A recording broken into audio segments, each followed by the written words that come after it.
Everybody. We are live with another episode of the Crazy Face Uno podcast. I am your host. That's Shane McNeely. And of course, we've got the Chancey Poo sitting down here in the studio with us.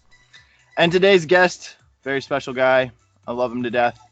He hails from the land of Auckland, New Zealand. Welcome, Timmy Harris. Hey, bro, how are you? I'm doing good, man. I'm doing good. Good to see you. You know what I forgot to do is shut the door. So, sorry, everybody. I'm just going to shut the door real quick. All right. Dude, it's been probably almost a year since we chatted, or maybe longer than that, actually chatted on the phone or heard your voice. We stay in contact pretty frequently, I'd say, every once in a while and what's not. But yeah, it's really good to hear your voice. It's been a long time. Likewise, man. It's always good to hear your voice, and I want to hear Chancey Poo's voice more. That guy needs to get a little more vocal on the podcast. I know. Hey, Chance, you got anything to say down there? Silence. Nothing, man. Nothing. He's leaving you hanging. But he's just a quiet little dude. He just likes to hang out, be my little buddy. Oh, how good is it to have a little buddy? Oh, he's the best, dude. Honestly, he's the best. He follows me around. I went upstairs to just fix a sandwich right before this, and he just can't not be near me. He's like, "Where are you going?" He follows me around everywhere. Went for a little jog today, so he's a little tired right now as well. Just laying here. Don't be surprised if you hear him snoring. But so good. Yeah. So Timmy, you were my former roommate. That's right. In San Diego. I'm telling you guys, it's not going to end anytime soon. I'm going to continue to talk about Invisible Children. They played a huge instrumental part in my life. And sorry, I'm not sorry. The other thing is, Timmy, yeah, you've just got a lot of life experience. You got a lot of things. I just wrote down, everybody that comes on here just kind of write down notes of things I could talk about if we want to, or and so you're my old roommate. You worked in Invisible Children long before I started there, but then came back and worked there again. You worked on cruise ships for a bit, right? That's right. Yeah. Let's see. Let's see what else. Man, you've got a bazillion funny stories. I mean, you've got some classics, and I would love to hear some of those, whether it's from the road or just life stories or whatever you want them to be. I think you've got a really interesting perspective of spending a lot of quality time in the States and being from New Zealand and obviously growing up there. And I would love to maybe get into that at some point in time as well. Just a heads up for everybody. Timmy is at his apartment right now, and they have a potential inspection of their place while we're on the podcast. So if he has to cut it short, that's why. It's all good. Life happens. Life goes on. We're flexible here. So we'll just go with the flow. But yeah, dude, what are 3 things right now you think it's important for everybody to know about the Timmy Harris? Oh, shoot. Okay. Putting you on the spot right out of the gates. 3 things. The first one is that I am trying to make the most of every day. I have definitely, been through a phase of not being in the best headspace, and so yeah, I'm just trying to embrace the simple, embrace the fun, and just really, really lean into that and try and make life a lot more playful than serious at the moment. So that's a big one. What's the other thing? Oh man, I'm a bit white at the moment. It's winter, so I'm all rugged up. All right. Winter in New Zealand. Yeah, sorry if you see me and I look like a ghost. It's not my fault. And the third thing, oh dude, I'm all about the dogs, man. Dogs, yeah. Dogs. That's probably my third thing. Awesome, man. Yeah. New Zealand. So it is currently. Let me figure this out. 10:20 right now in the morning. Yeah. All right. and it's winter in New Zealand, where here it's right in the heart of summer, or right in the beginning of summer here, getting into it. So, what are some of those differences? I mean, you've spent time in the States, both in summer, winter, all that, but what's it like in New Zealand during the winter time? Yeah, so I'm in Auckland at the moment. So right now, Auckland is considered like it's a lot more humid than say other parts of New Zealand. So Yeah, Auckland is in the North Island, and yeah, so up here, I mean, it's a crisp and beautiful day here. It's gorgeous blue skies, but it's definitely cold. So yeah, a little bit more humid up here. The South yeah. Island, like, is a lot more dry in temperature. So yeah, I was just down there on the weekend. It was beautiful. I got to go on some walks around like a big, beautiful lake that had alpine glaciers there. I jumped into Oh. the water. It was stupid, but it was so good. But yeah, main differences, like, oh my gosh, it's so hard to describe because, New Zealand is literally, we've got 4.5 million people. Um, like, I don't even know what state to compare it to because Yeah. pretty Just sure as our a whole, the country is yeah, smaller than the United States. Yeah, I guess I'm that's a good pretty point. sure our landmass can fit into like less than a quarter of California. So Yeah. it's Yeah. um it's just so different. But yeah, I don't know. I think if anything I've been noticing here about major differences is that temperatures are definitely becoming more extreme and winters are becoming harsher, summers are Yeah. becoming more intense and I Yeah. imagine it's pretty similar for the States as well. Yeah. Man, this last winter was a doozy, that's for sure. I obviously, I live in Minnesota, which is like we are bordering Canada, which is already known for being cold and having some nice winters. But yeah, it's been dandies of winters lately. The last couple have been no fun at all. Yeah. But Um, yeah, I mean, I definitely have noticed that too. I don't know, it's just part of life for us right now, I suppose. But Very true. Climate change, folks, is real. It's there you real. go, there you go. You heard it He here said it. first. You heard it. You heard it. You heard it from the man himself over there in New Zealand, Timmy Harris. Yeah, dude. So what would you say? What are your favorite parts of America? What are your favorite parts of the states? Oh man. Okay. So first and foremost, like, I mean, America has a beautiful landscape, right? But there are just some incredible people, Yeah, and I think if anything for me, that is my favorite part about America is that I have had the pleasure of meeting so many just incredible, beautiful people. And sure.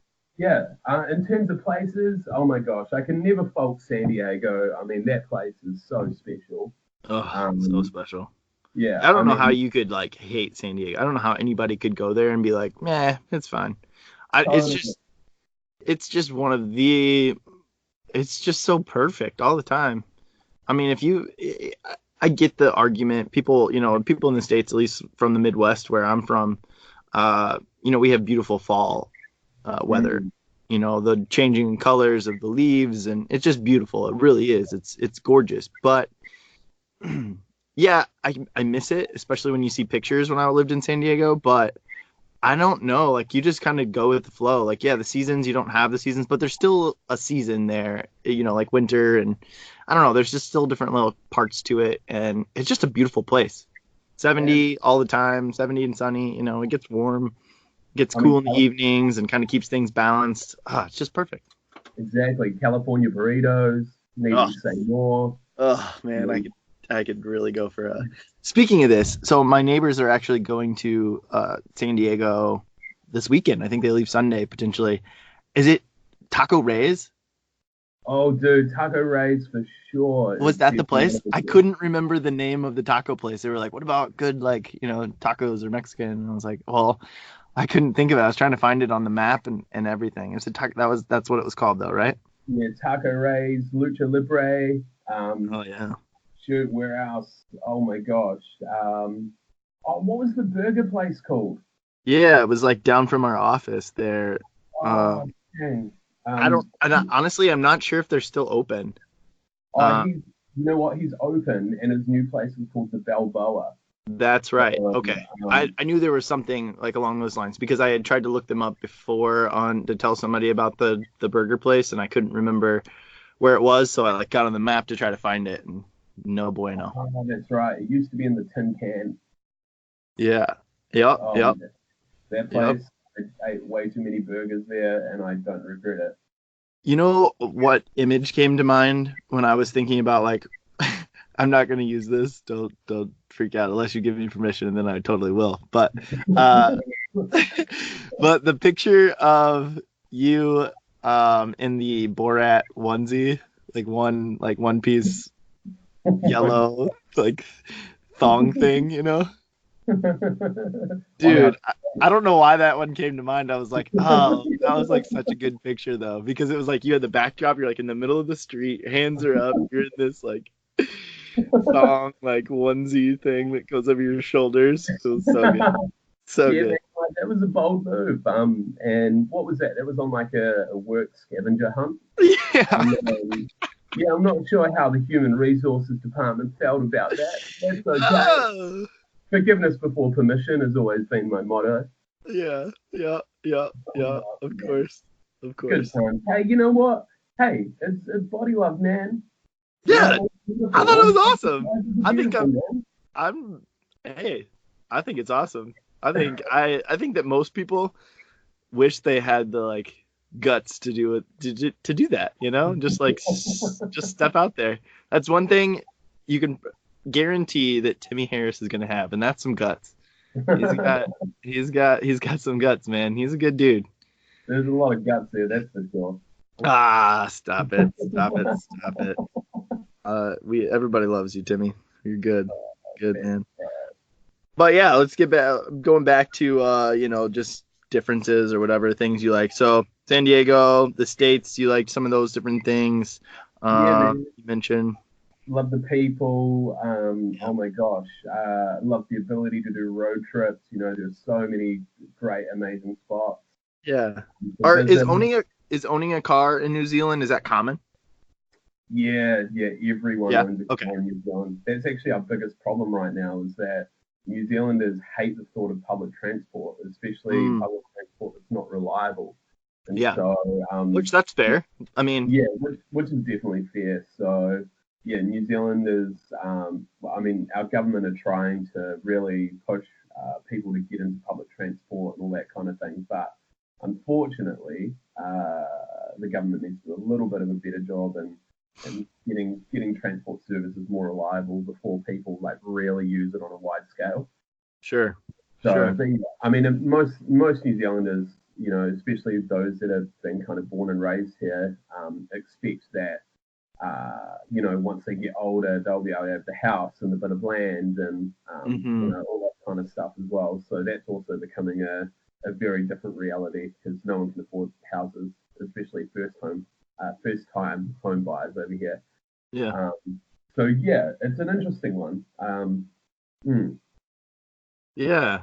It sounds very interesting. I mean, we have similar things here. It just probably, like you said, that the fact that America has such a larger population than New Zealand, I'm sure that the issues just look differently, and absolutely, like manifest differently for you over there than they do here. Um, absolutely. what was the longest period of time you spent in the States? So I stayed for a year and a half at Okay. one point. Yeah, and so that was pretty much in San Diego for that time. Yeah. And And that's yeah, when we lived together, basically, right? that's right. Yeah, six Yeah. people, two-bedroom apartment, good times. Oh yeah. We'll get into that for sure. We'll talk about that. How's your Um, friend? We should talk about your friend Donald at some stage as well. Donald. Donald Trump. Oh.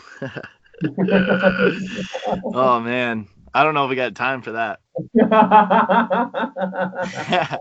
If we have time, I'll let you All get into it. But we'll save that one for the end and maybe part two of Timmy Harris. Maybe we can do that. Yeah, yeah, for sure. And I mean, I do have legitimately one of my questions on here is, um, like, how do New Zealanders view Americans? Like, how do you view us? Mm. And so, I mean, I think that, it's probably very similar here, right? I mean, we don't hear news about New Zealand unless it's like bad and like big, right? Mm. And I'm sure that you guys hear more negative stuff about our country than you do positive things, because there's very little positive on the news these days. So hence one of Mm. the reasons that Crazy Face Uno exists, is simply because of that.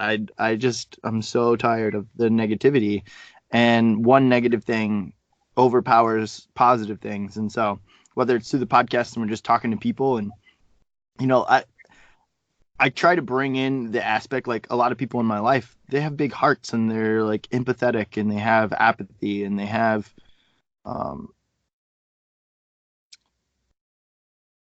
they're empathetic. They don't have apathy. Sorry, let me correct myself.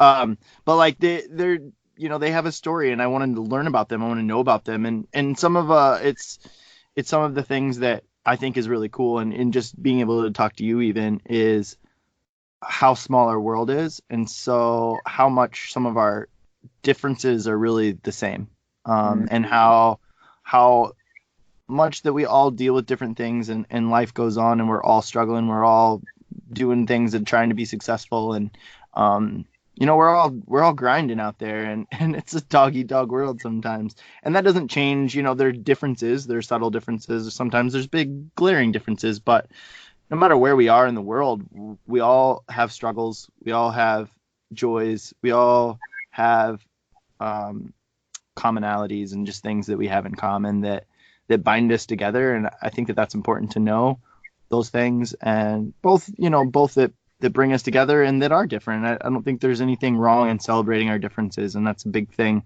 that I believe in. Is, man, being different is cool. It really is. And celebrating those and being, just owning that, of like, this is me. Love me or hate me, like, this is me. And we can deal with those. There's a whole nother mental side of that statement right there. This is me.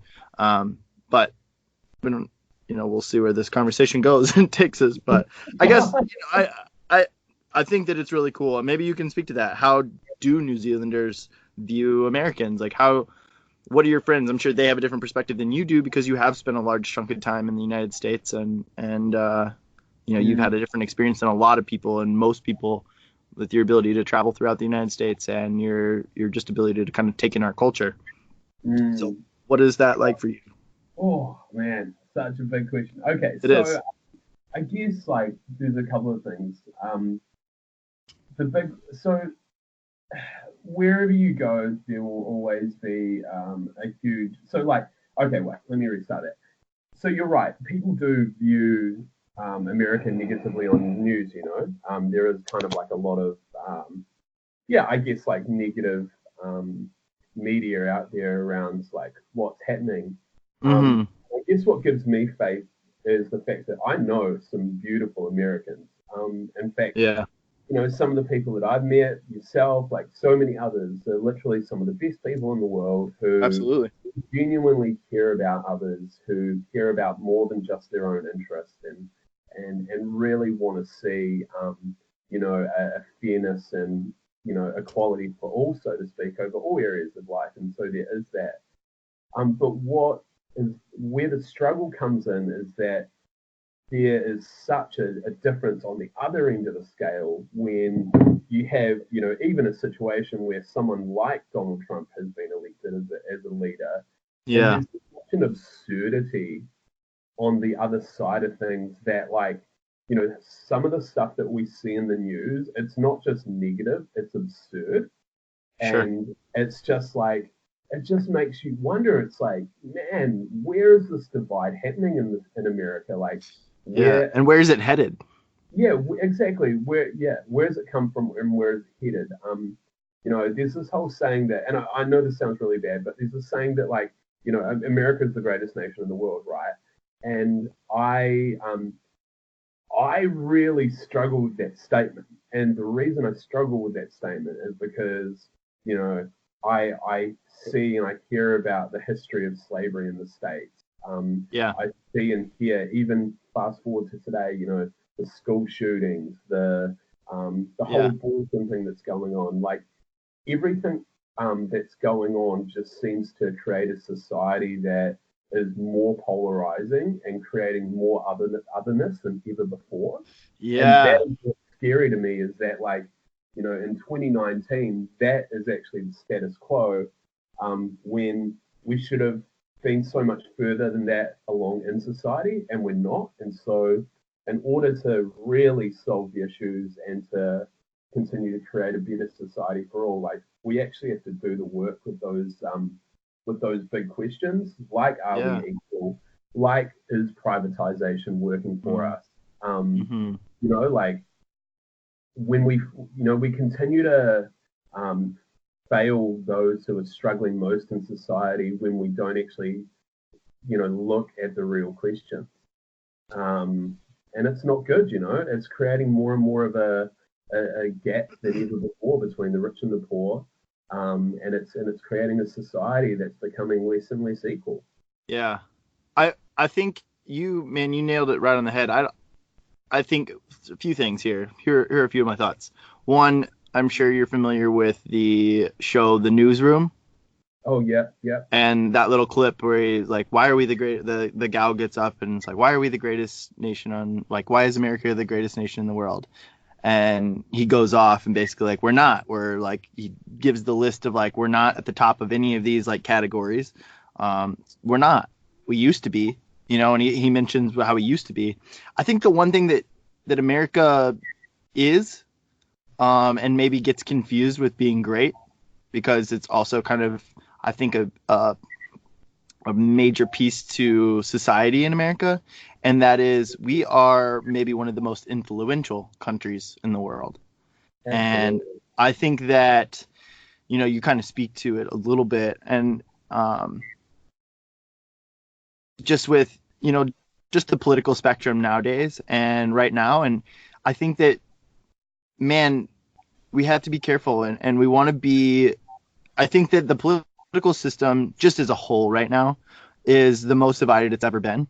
And this is one of the reasons, honestly, I've avoided the political figure conversation. And I do Mm. get a little like hesitant to get into that. I want to be forthright and like open about that. Obviously, I have my opinions and I have my thoughts, but just because I don't want to alienate the people that are listening and then that do care. I see both sides. There are pros and cons. There are some good things that I see happening. There are some really bad things that I see happening as well, and I can pick some of those apart. At the end of the day, I think that what we want and what everyone should want, I think I have a really hard time. I would have a really hard time with anybody that doesn't agree with this statement, that the United States should be an inclusive um, country, that we should want to bring people together and not separate. We should celebrate differences and not separate those things from one another. I think that should be a universal principle, whatever you want to say, and that's something I truly believe.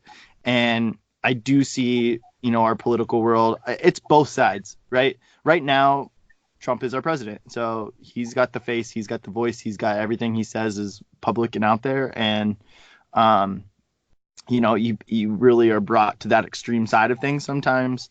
I think there are times when he is addressing things appropriately. Okay, take back, not appropriately, but he's addressing things that are an issue, but he doesn't do it appropriately. Does that make sense? Right. Yeah. Yeah. Yeah. For sure. I'm one of the biggest things that I will support him in the idea that our media is flawed and has a problem. And I think that you can agree with that too, just your experience with Coney 2012 and our work at Invisible Mm. Children. That our media is extremely flawed, and it's problematic, and it's the reason that we're so divisive. It's some of the reasons that some of the political issues that go on. It's one of the biggest reasons I think that our country is legitimately so divided. The way they go about things. I don't agree with his tact and the way he goes about it, but I think it needs to be addressed. And I think that in some ways it's been like a wake up call, a slap across the face for some of our media outlets to be like, oh crap, like he's not going to take that. And again, I don't agree with the way he goes about those things, but I do agree with that being an issue. And I think that those are the things that we don't talk about. In America, we don't talk about it because it's really hard. It's a divisive conversation. You cannot say something positive. Like me saying that positive about Donald Trump in some circles is going to be like completely stopped, shut down, and like not heard at all, right? Mm. And I this is what I want this podcast. This is what I want to encourage people to do is just to sit down and talk. Have a Mm. conversation. See what I mean, right? If we can find our similarities within these hard topics, then our differences aren't so great. And it's okay to have a differing opinion. It's okay to disagree with what I have to say. It's okay to disagree with what you have to say. It's okay to disagree with a political party. It's okay to do those things, right? But we have to talk to each other, and we have to be okay with talking to each other. It's mandatory. Period. Do it. Mm. Stop Absolutely. being a child and pointing the finger at someone else and blaming them for all the problems, and take responsibility as individuals. If we all take responsibility for our our crap, our shit, then we automatically make the world a better place. Mm. And it's Absolutely. hard. That's easy for me to spew out and to put on paper and to read and say. It's difficult in practice. Absolutely, man. Sorry, I Couldn't just got on a soapbox and ranted for No, 50 minutes, I'm with but you, bro. I'm totally with you. I couldn't agree more. Ultimately, you gave the example about the media and the news, and kind of this like, I guess agenda that certain people have, and you know what? I feel like it'd be really fair to say that that is the problem with privatization in general. yeah. Whenever there's privatization, you have shareholders that you need to And you guys are dealing with that a little bit more in New Zealand, right? Privatization of everything, government, or I'm well, not super familiar. I know we're, I've seen you post a few things, so we're reasonably public for the most part. So yeah, most of our services, a lot of our sectors are generally public. There is privatization of a few different services, but yeah. yeah, for the most part, it is public, particularly the health system. Okay. But yeah, Did I you have guess a party that wanted to take you that direction? I just remember you posting a couple articles or something about this, like a debate that was going on about this, and I honestly I can't say that I read them, but I do remember you posting something about that. right, okay. It's slipped my mind now, to be honest. Yeah, it's okay. No worries. No, it's Yeah, all good. but yeah, going back to kind of what I was saying, I guess like ultimately, whenever money is involved, whenever your end goal is to make money, and Yeah. ultimately, that's what a lot of news networks are doing. That's what a lot of even now with political decisions, it's all based on lobbyists, and so at Mm-hmm. the end of the day, it's all about money, and Yeah. it's sad. 100%. You're right. Um, there's this whole thing, right? Like the love of money is the root of all evil. Well, Mm-hmm. that's potentially true. I'm not saying that money is like bad in itself. Of course, it's not. But like when you are putting the rights of money over better outcomes for humans, like Yeah. you're always going to lose, man. Like it's just Yep. not a good thing. And Well, don't you think it's just the extremes in general? I mean, life is a balance, and I talk about this with my friends and people, and with Dana, my wife, and whatnot. But I feel like society is like this pendulum that swings, and it swings one way, and it goes way up high to the extreme, and then it kind of shifts back down, and balances, and then it goes the other way, and it's just constantly absolutely. going back and forth. And when we're in those time periods that are like in the middle, I think that we're also just society in general and culture in the world is that we're at a very like the pinnacle of societal change in some ways. Uh, Mm, like there's a culture shift. There's a um, what's the word I'm looking for? A revolution in some ways. Like we've had the industrial revolution and we've had these technology revolution. I think we're on the precipice of another like revolution of sorts with technology and the way that we're progressing. Um, Things are just moving really fast.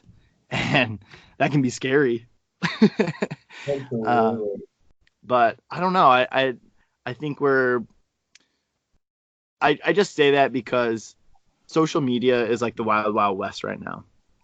And it's slowly, there's going to be changes that are made to those over time, but it's opened the avenues, the floodgates have been open to this negative dialogue. And I think since, 2010, 2012, kind of the time that, kind of 2012 went off, and that time was really a catalyst for some of this, and maybe at the beginning of what we see today. And now it's just, it permeates our culture, at least in the United States, and I think it's worldwide. But the negativity and people bashing people and trolling people and like just talking trash to people, and oh, you disagree with me, so like I'm gonna beat you up as an individual, and I'm gonna hold everything against you, and all these different things. And I think we're on the extreme side of that, and it's just going to be interesting to see how that plays out, and if things shift where that's the middle ground and there's extremes even outside of that, or what that looks like.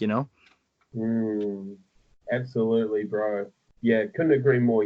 Extremes are always going to be there, and in a time where it is really like that, where there are so many extremes, it's so important to try and focus on the similarities and really come back to what you do have in common, because otherwise, we're gonna lose, I guess, our likeness, our relatability, Yeah. and we're gonna start, just creating this otherness in humanity when, like, oh man, like, yeah, we're so similar and we are different. It's not even Yeah. funny.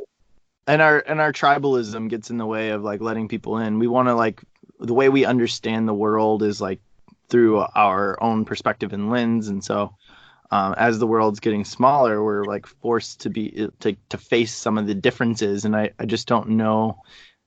I don't know that you could ever be ready necessarily to do that. But I think that's just some of what we're dealing with as a whole and as a society around the world. But I don't know. I could be Absolutely, all man. out to dry and out in left field. I don't know, but Yeah, well, you know what? Even here in New Zealand, we're definitely in that place as well, because um, people are starting to get more and more vocal about what they believe, which is awesome. But there's becoming much less of a tolerance for each other in terms yeah, of, like, the like good the and larger the the voice. birthright, Yeah. and I often wonder whether that's just born out of those who have felt oppressed for so long are just finally saying enough of the shit. Like, Yeah, if something and is that's right fair. and we know it to be right, then we're not going to continue to you know let those who are perpetrating violence or, like, evil towards another continue to have a platform. And I certainly feel that as well. There was this whole, Mhm. like, punch a Nazi in the face thing. Yeah, Like, obviously, it's never okay to punch someone in the face, and right. violence is never the answer. But at the same time, my other thought is, how long do we let Nazis, or, like, people who do want to spread hate, have a platform? Because that's also hmm not cool. Yeah, So I yeah. think we have to be careful though with like the platform thing, because again, it's like how. Yes, I agree. I mean, I understand what you're saying. I think that it just magnified. I question how many people are really out there that have that viewpoint, and are people cherry picking these people just to make it seem this way, and to shift culture. And I don't know. I don't know for sure, right? And like I don't want to downplay the severity of those people that live on that extreme side of things. I don't agree with them. I think they're wrong, and I think that I think their viewpoint is wrong. I have no Mm, problem saying that, right? But yeah.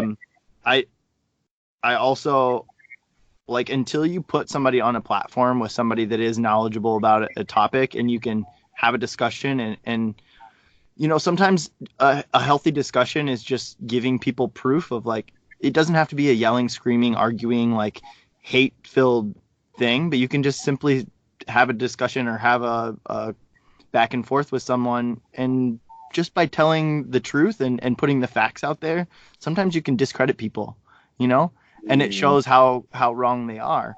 But if we're not willing to have those people on our platforms, then it gives them a bigger voice than it is necessary. It's like you know, whatever. People, if you can't say specific words, it like gives them power almost, you know? Right. It doesn't mean you should say them, but it gives it like, oh, well, you're not allowed to do that. And everybody wants to like try, or people like to try those like things, you know, like things that are taboo or not allowed to say or not allowed to do. And there's like adventure in that, you know? And so I just feel like sometimes we give things more power by isolating them instead of just letting them talk themselves in a circle and sound stupid. And then everybody's like, see, like, you know, it's not that easy. And I think this is the thing, right? Is that if we had an easy solution on how to get there, we wouldn't be talking about it today. Every one of these things that are big newsworthy topics right now are just complex issues. They're so complex. Race, so complex. It's not easy. The outcome, and I think that a large majority, I think that there's more people that agree than don't agree, and that like there shouldn't be an issue, right? And people don't understand the socioeconomic side of being born in America and being black. Like I don't understand that. And that's the part of like, I need to check my privilege, right? That is the element of that. I've had multiple conversations with my wife and people about these types of things. But like, I don't quite understand that. I know it's very in depth and a very complex situation and like issue. And there's not a quick fix. We can't just stitch it up and it's going to heal itself just like this. We have to continue to push that issue forward. We have to continue to push these issues that we care about forward. But we have to work with each other. We can't point the finger. And when people are trying, this is something that I think is really important. When people are trying to make changes and trying to do, if it's not perfect, I get it. You can call out some of those things, but like you can't shut people down for making an effort just because it wasn't what you thought they should say, right? Or thought what they should do. It's hard. And we have to have that dialogue. And we're not, and at least in our country, in America, we're not at that place to even have that conversation sometimes, where we can say like, dude, I really respect what you're trying to do. I don't think that you're doing it the right way. Could we try it this way next time? You know, that is going to come across way better than being like, what are these people doing? See, this is an example of why blah, blah, blah, blah, blah, blah, blah. Because that shoots everything in the foot and says, well, this guy from his perspective, or this person's perspective, maybe they're trying like, hey, this is what I thought I was going to be doing good. Yes, the road to hell is paved with good intentions. So you have to be careful with those things. But unless we have the open dialogue and have the ability to have a conversation about it, how are we ever supposed to make difference and make change? That's it, man. And I just often wonder when it comes to conversations, if instead we focus less on being, the outcomes that we're either right or that we're wrong, but right. Instead of focusing on either right or wrong, our outcomes that we should be focusing on is that, did we gain understanding? Did I learn something about the other's perspective? Did they learn something about my perspective? Like that's where the beauty comes, where you can still work with someone, you can still really embrace someone else, regardless of what they've said or regardless of their viewpoint. Yeah, still the commonality. I think we really we fear what we don't know. That quote.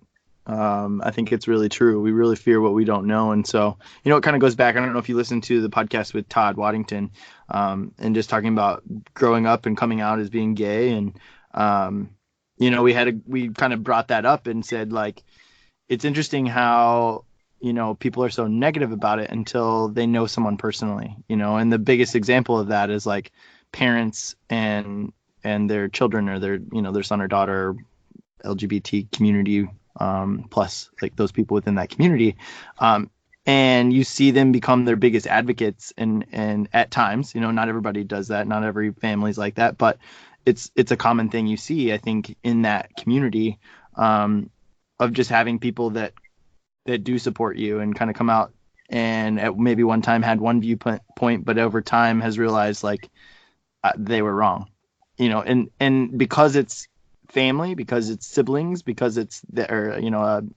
mother daughter, mother son, father daughter, father whatever, because it's that type of relationship. They're more apt to actually communicate with each other and learn from each other and to develop. And I think that it's similar in different topics and different issues. If you don't know somebody from another country or know somebody from another culture, and you haven't had maybe you haven't had a positive experience from somebody from that, maybe you have a very skewed viewpoint.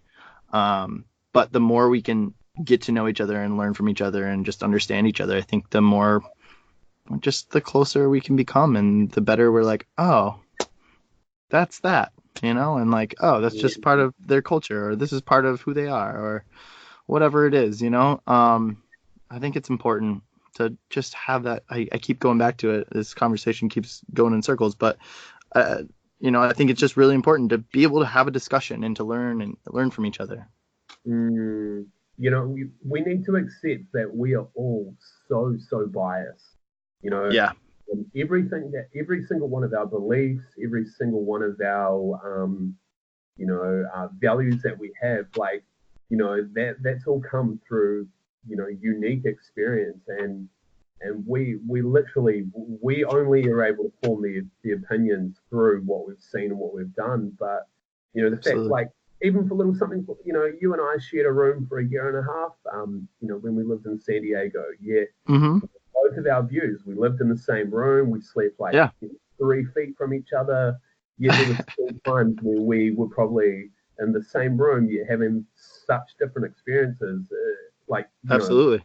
You couldn't write a comedy about it, like. This is true, dude. Like, I mean, this podcast has even taught me that. Like, I've thought that this podcast, like having a conversation, because I've been listening to the conversations post, recording, and so like my inner dialogue and like how I hear it in my head is so much different than like the product sometimes. And I'm like, oh, was that okay? Did I sound like an idiot when I said that? Or like, was that clear? And then I listen to it and I'm like, oh, it wasn't bad at all. Like, that was all in my head, which has really opened my eyes and something I've begun to process, but I haven't really quite got there yet. It's really interesting. But I think it's true. Like, you had a completely different experience living together in San Diego than I did, and working in America and at Invisible Children and all of that. Like, your perspective was different, and we don't think about that sometimes because you can't step outside of yourself to really to view it from a different perspective. So you only have yours to go on. But you're right on. You're spot on with that. Yeah, man. And you know what? Like, we all have fears and insecurities as well. And I feel that definitely influences, the way that we view others and we view certain experiences. And that's why it is so important to really, like, like, when you are engaging in civil discourse with another person, like, really sit back and, after the conversation, think, like, where did my values come from? Where did these opinions come from? Like, is it possible that I'm wrong? Like, I have to ask myself that every day. I literally am to say, is it possible that I am wrong? And honestly, probably 90% of the time, I'm fucking wrong.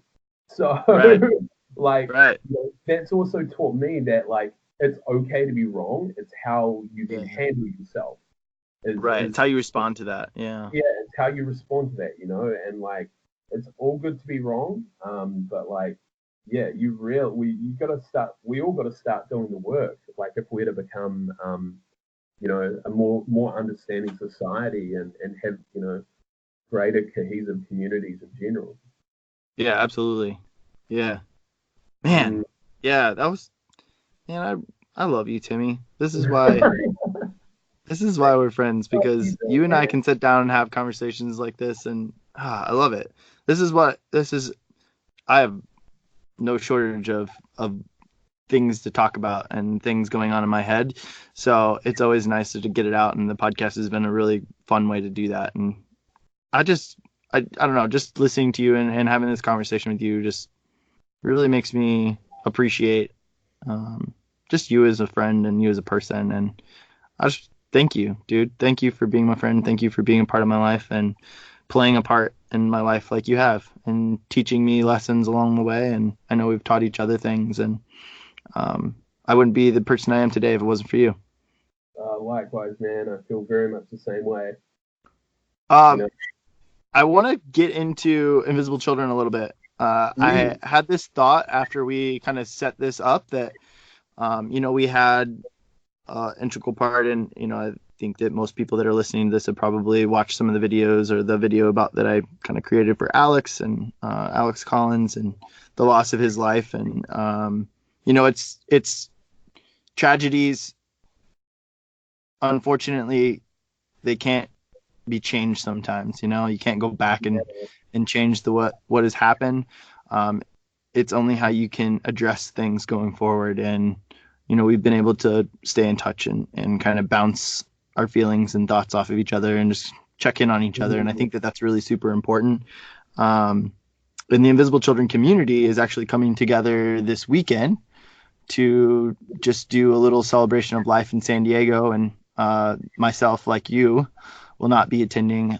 Just not something I'm able to go out there. But I thought it might be fun to kind of tell some stories from Invisible Children, whether it's about Alex or not. Mm. Neither here nor there. But if any of those people are listening as they're traveling, I think it'd be kind of fun to talk a little bit about our time in Invisible Children and some of the fun stories that we had. Do you have anything Yeah. that comes to mind, like off the top of your head? Oh goodness me.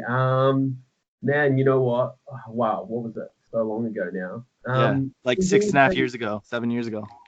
you know what I remember about Invisible Children that really sticks out the most was just I've never worked with so many incredible humans who literally came aside from came across from all parts of the world to come together Mm, and work on a project that was really just trying to serve the good of humanity.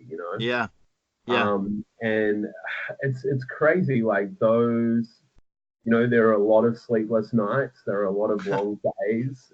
yeah, There was a lot of, I mean, even just a little thing like, we slept in a two-bedroom apartment with six people, three to each room. Like, people yeah, would think like, what the heck are you guys doing, man? It's yeah, crazy.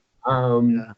It's one of the And first things whenever I tell people, like, yeah, I live downtown San Diego. It was awesome. They're like, oh, wow, that must have been expensive. I'm like, it was, but we had six people, 5 to 6 people at all times in our two-bedroom apartment. So, exactly, so it made it real. I mean, thank God for Sushi Deli. Shout out to Sushi Deli. oh, That sushi place deli. was cheap. It had dollar Bud Lights, and you saved Oh, money. yeah, that was amazing. That was one of uh, the places I told my neighbors. I was like, sushi deli, you gotta check it out. It's not oh, necessarily the most quality sushi ever, but we had some good times there, some good memories. oh, absolutely. But yeah, in terms of memories about people, and particularly Alex, like one thing that I've always loved and respected about Alex was like his pure ability to make you feel like you were the only one in his presence. Yeah, And he was so warm and welcoming, yeah. kind. I don't know He if there's been a story that somebody's posted online that hasn't said that exact thing. You That's know, it. that Exactly. the way he made you feel. Um, Yeah. I think it's something to reflect on, just in society in general. How do you Mm, make people feel, right? exactly right. It's And a reflective thing. I know I've thought about it, but yeah, I think that's 100%. He always made you feel like a million bucks, and his excitement to say hi to you and engage, and yeah, he that's was a good it. dude. He was such That's a it. good dude. He could do that with with like whether it was just a high school supporter or whether it was some rock star and like band XYZ that was trending at the time. Like he Yeah, was able to do it to across all spheres of society, and I think that yeah. was a real beautiful thing and something that I will genuinely cherish and miss about him. Um, Hmm.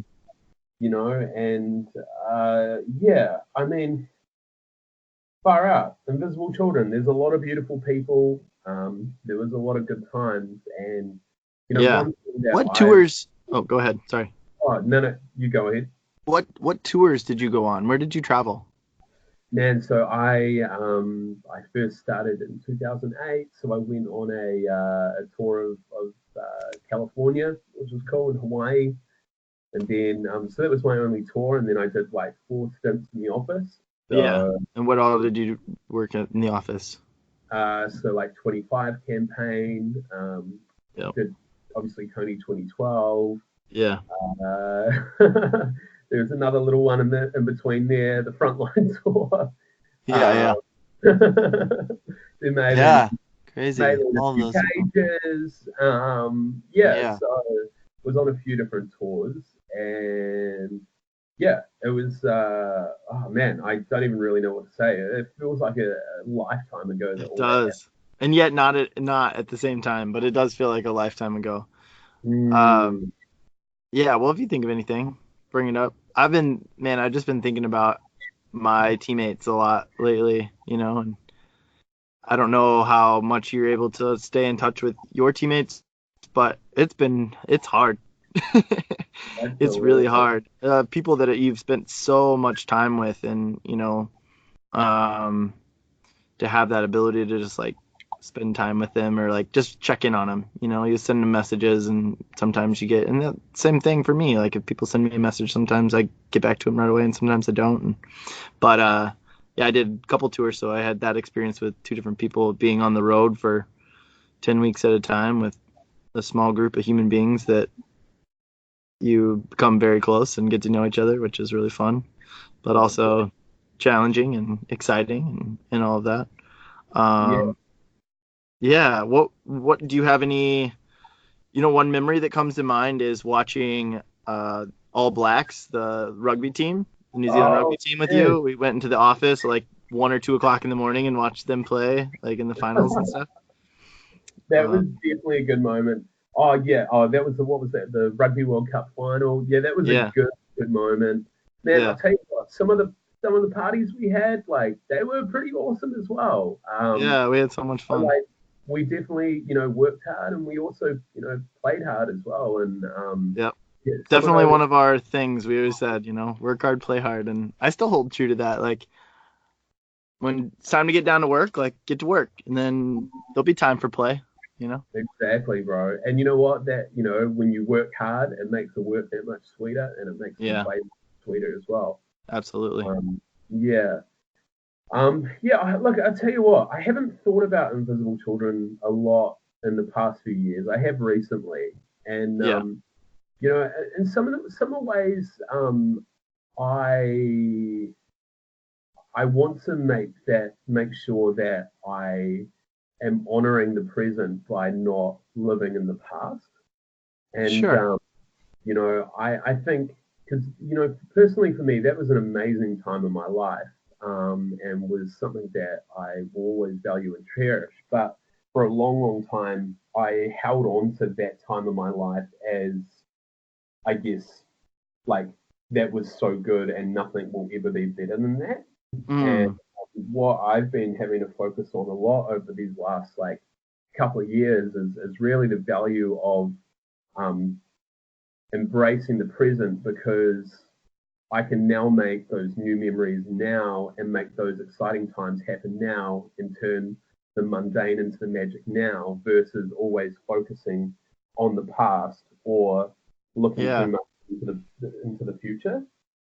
sure. Um, and yeah, so that's something I'm really trying to do, because like if anything, when it comes to death and losses within a beautiful community, like it does make you take stock of what's important to you.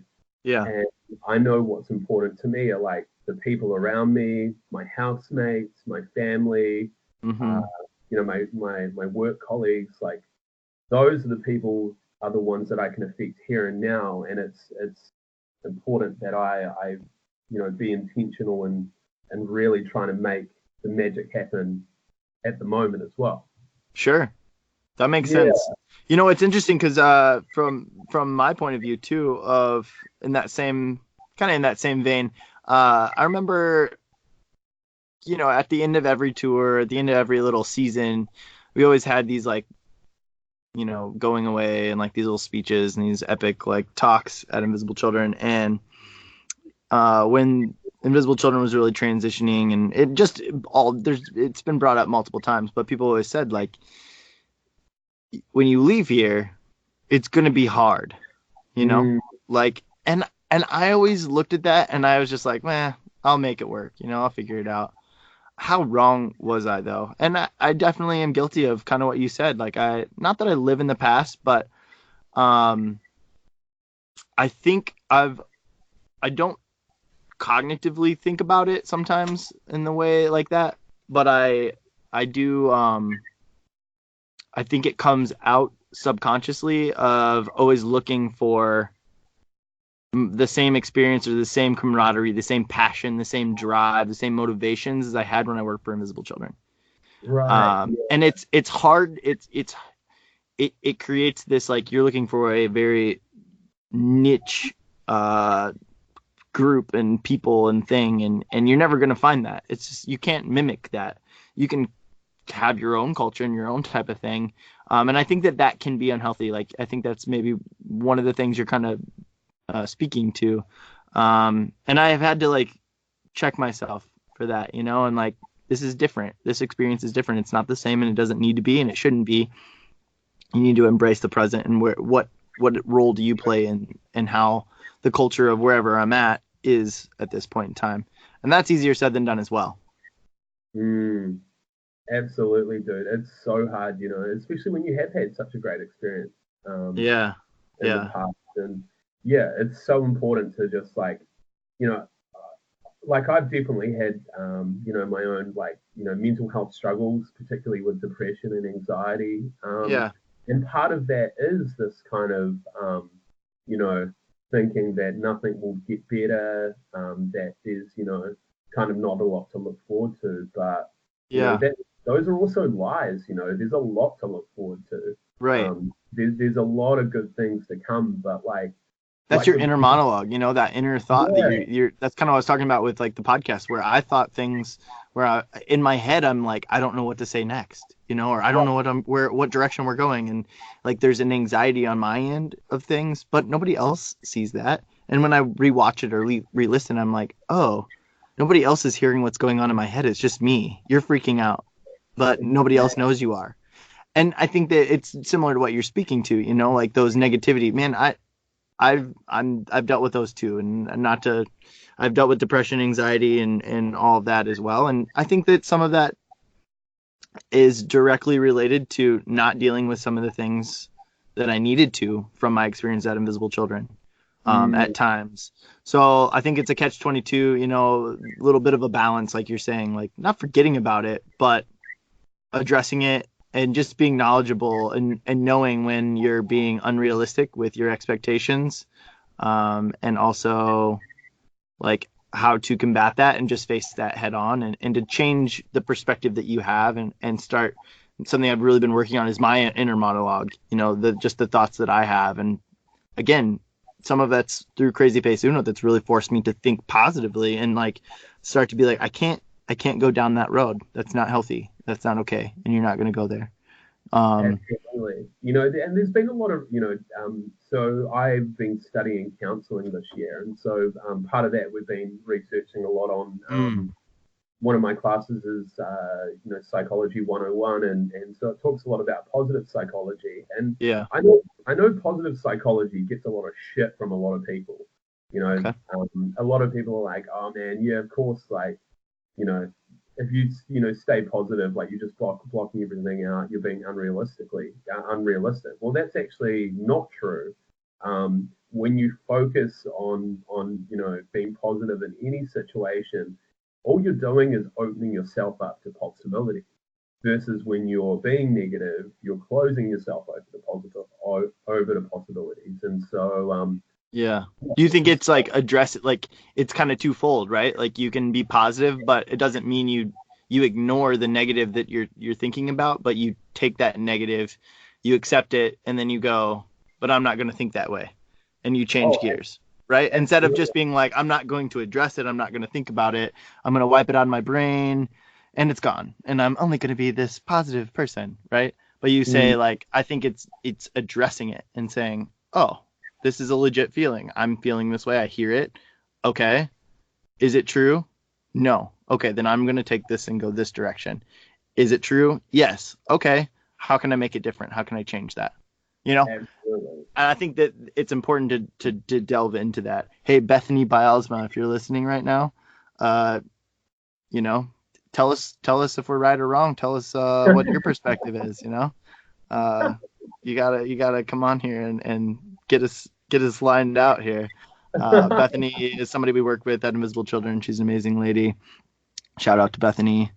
We love her. Both of us love her dearly, and she's a licensed counselor therapist, I believe.